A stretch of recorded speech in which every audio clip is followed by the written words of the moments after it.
This is Rabbi Dov from Portland, NCSY, and I'd like to share with you a short Dvar Torah on Parshas Vayikra. The Parsha starts out, Vayikra el Moshe, that God called to Moshe. And Rashi tells us that every time that Hashem communicated with Moshe, there was a Vayikra, that he called to him Moshe, Moshe, which is an expression of affection.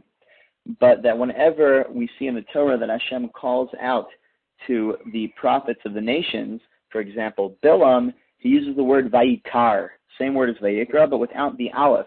The word Vayikar connotes a coincidence. It also connotes impurity, that Hashem coincidentally appeared to Bilam, but that he didn't have the same type of relationship with him as he did with Moshe.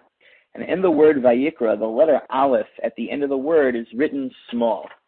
And the Baal HaTurim, who is a commentary on the Torah, explains a little bit about that small aleph and says that it is small because, being truly humble, Moshe desired to write the word Vayikar, which signifies happenstance, that Hashem just happened to speak to him as though God appeared to him only by chance. Hashem then ordered him to add the aleph, but Moshe, out of humility, wrote it smaller than the other letters. And I wanted to explain that small aleph a little bit more with a word from the founders of the Musar movement.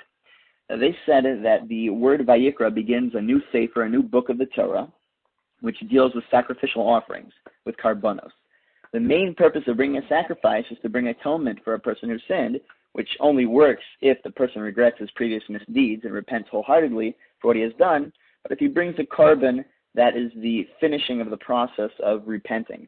And the Musar masters have taught us that the trait of haughtiness lies at the root of all sin.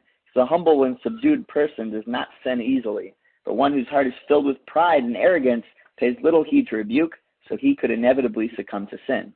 And the letter aleph at the end of this word Vayikra, stands for the word ani, which means I, and starts with an aleph.